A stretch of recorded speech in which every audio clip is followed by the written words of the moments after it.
आदाब। इस नए एक्सप्लेनर में आप सबका खुश आमदीद।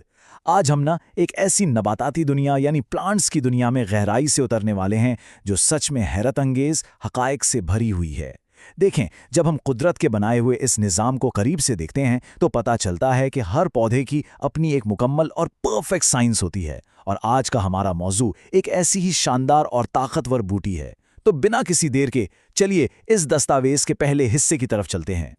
अच्छा, जरा सोचिए, एक बुनियादी सवाल जहन में आता है, कौन सा आम खुशबूदार पौधा एक ही वक्त में बुखार कम करने, सीने से बलगम निकालने और हाजमे में अचानक मददगार साबित हो सकता है। सुनने में तो ये बिल्कुल किसी मॉडर्न दवा का फॉर्मूला लग रहा होगा, है ना? लेकिन दरअसल ये एक निहायत आम मगर इंतहाई ताकतवर पौधे की खुसूसियात हैं। ये सवाल ही इस बात का तयन करता है कि आज हम जिस पौधे को एनालाइज करने वाले हैं वो आखिर कितना पेचीदा और मल्टीपर्पस है।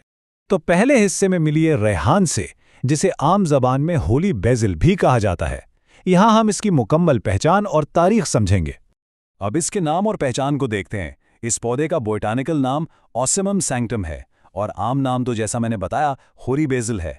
लेकिन जो चीज़ वाकई तवज्जो तलब है ना, वो है इसके मुख्तलिफ इलाकाई नाम, जैसे बदरूज, नियाज़बुआ और राम तुलसी। ये अलग अलग नाम इस बात का सबूत हैं कि लेमिएसी खानदान का ये पौधा सिर्फ किसी एक खित्ते तक महदूद नहीं है, बल्कि इसकी पैदाइश भारत, अफ्रीका और ब्राज़ील में होती है, जो सीधा सीधा इसकी आलमी अहमियत को वाज़े करता है। अगर इसकी फिजिकल अपीयरेंस या महियत की तस्वीर कशी की जाए तो ये तकरीबन 1 मीटर लंबा इंतहाई खुशबूदार पौधा होता है। इसके ऊपरी हिस्से पर फूल और फल होते हैं जो बालों से जुड़े हुए लगते हैं। लेकिन इसमें सबसे दिलचस्प अमल, सीरियसली सबसे फैसिनेटिंग हिस्सा इसके बीजों का है। जब इन बीजों को पानी में डाला जाता है तो ये फूल कर बिल्कुल सफ़ेद और गूदादार यानी पल्पी हो जाते हैं। ये छोटी सी कुदरती तब्दीली इस पौधे की अंदरूनी कीमिया का एक बेहतरीन नमूना है। अब यहाँ ये सवाल पैदा होता है कि इस 1 मीटर लंबे पौधे का आखिर कौन सा हिस्सा दवा के तौर पर इस्तेमाल होता है। देखें, यहाँ मुकम्मल पौधे की बात नहीं हो रही। रिवायती तिब्बी अमलियात में सिर्फ और सिर्फ इसके मखसूस हिस्सों यानी इसके बीज और पत्तों पर इन्हिसार किया जाता है। यही दो हिस्से दरअसल इसकी असली ताकत का मरकज़ हैं। आइए अब अपने दूसरे हिस्से की तरफ बढ़ते हैं, पौधे की तिब्बी खुसूसियात। रिवायती तिब में ये इंसानी जिस्म पर किस तरह असरअंदाज होता है, इसका जायज़ा लेते हैं। सबसे पहले हमें इस पौधे की बुनियाद यानी इसके मिजाज को समझना होगा। यूनानी तिब में किसी भी दवा का असर इसके मिजाज पर मबनी होता है। तो रेहान का मिजाज क्या है? ये है गर्म और खुश्क पहले दर्जे में। पहले दर्जे का मतलब बस ये है कि ये इंतहाई मोतदिल अंदाज में यानी बैलेंस्ड तरीके से जिस्म में हरारत पैदा करता है और ज़ायद रुतूबात को खुश्क करता है। ये समझ लीजिए कि इसकी तिब्बी ताकत का एक साइंटिफिक बेसलाइन है। चलिए इन यूनानी इस्तिलाहात और इनके जदीद तिब्बी मायने का जल्दी से मवाजना करते हैं। ये पौधा हदीम है यानी हजमे को बेहतर बनाने वाला, डाइजेस्टिव। फिर ये कसीर रिया या कार्बोनेटिव है जो गैस खारिज करता है। मुहल्लिल या डीम्यूल्सेंट होने के नाते तश्कीन देता है। दफ़ाए हुम्मा यानी एंटीपायरेटिक के तौर पर बुखार उतारता है। इसके अलावा ये मुदीर बोल व हाइज यानी पेशाब और हाइजावर है। मुनफ़िस बलगम के तौर पर सीने से बलगम निकालता है और आखिर में मुसक्किन आताश है जो प्यास को बुझाता है। काफ़ी अमेजिंग लिस्ट है ना? लेकिन रुकिए, सबसे अहम नुक्ता इसका नफ़ा ख़ास या सबसे मखसूस फ़ायदा है। रेहान को हाबिस यानी स्टिप्टिक माना गया है। इस इस्तिलाह का मकसद ये है कि इसमें बहते हुए खून को रोकने की बेहतरीन और बिल्कुल खुसूसी सलाहियत मौजूद है। तो ये आम अफ़ाल से हटकर इसका एक अपना बहुत ही मुनफरिद किरदार है। तीसरा हिस्सा, रवायती इस्तेमाल और मिकदार खुराक। अब देखते हैं कि इसके अमली फ़वाइद आखिर क्या हैं। ये उन आम बीमारियों की फहरिस्त है जिनमें रेहान को बाकायदा इस्तेमाल किया जाता है। बुखार, दर्द और वरम यानी इन्फ्लेमेशन में इसका बड़ा इस्तेमाल होता है। इसके अलावा अगर पेशाब या हैज़ का एहतबास हो, मैदे की कमज़ोरी हो या पेचिश की शिकायत हो, तब भी ये एक इंतहाई मौसर नुस्खा साबित होता है।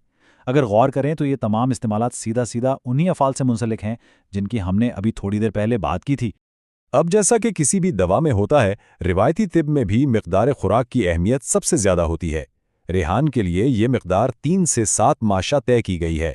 दवा को इसकी बिल्कुल दुरुस्त मिक़दार में इस्तेमाल करना ही वो चाबी है जो इसके फ़वाइद को मुतहर्रिक करती है।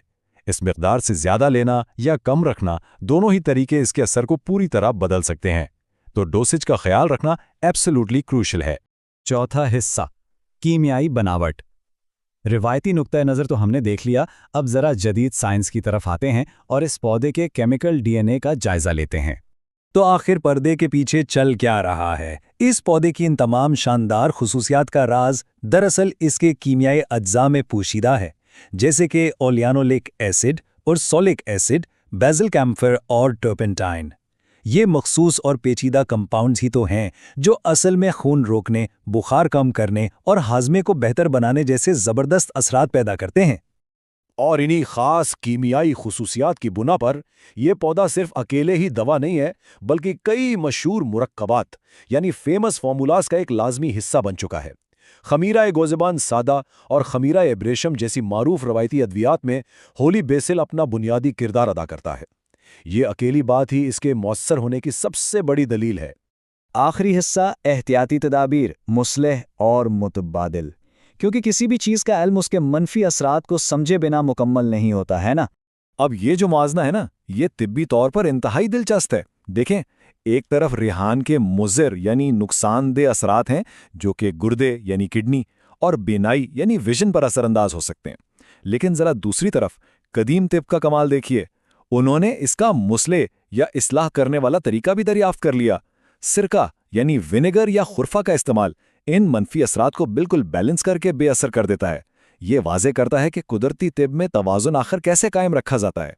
اور وقت کی ضرورت کو دیکھتے ہوئے روایتی طب میں ہمیشہ ایک بیک اپ پلان یا متبادل کا انتظام موجود ہوتا ہے۔ اگر فرض کریں کسی وجہ سے ریحان دستیاب نہیں ہے تو بدل کے طور پر بلنگا یا کلوجی کو استعمال کیا جا سکتا ہے۔ یہ نظام کی عملی سوچ اور فلیکسیبلٹی کو بہترین طریقے سے دکھاتا ہے۔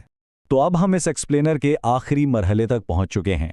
ایسڈز اور کیمفر کی ایسی لاجواب کیمیائی بناوٹ کو دیکھنے کے بعد یہ سوال واقعی غور کرنے پہ مجبور کرتا ہے۔ اگر ایک عام سا چھوٹا سا خوشبودار پودا اتنی پیچیدہ اور طاقتور طبی خصوصیات کا حامل ہو سکتا ہے تو اس قدیم نباتاتی دنیا میں اور ایسے کتنے ہی راز ہیں جو ابھی کھلنے کے منتظر ہیں۔ علم کا یہ سفر یہاں ختم نہیں ہوتا، بلکہ یہ اور زیادہ دریافت کرنے کا شوق پیدا کرتا ہے۔ امید ہے آج کے اس تجزیے نے آپ کو نباتات کو دیکھنے کا ایک بالکل نیا زاویہ فراہم کیا ہوگا۔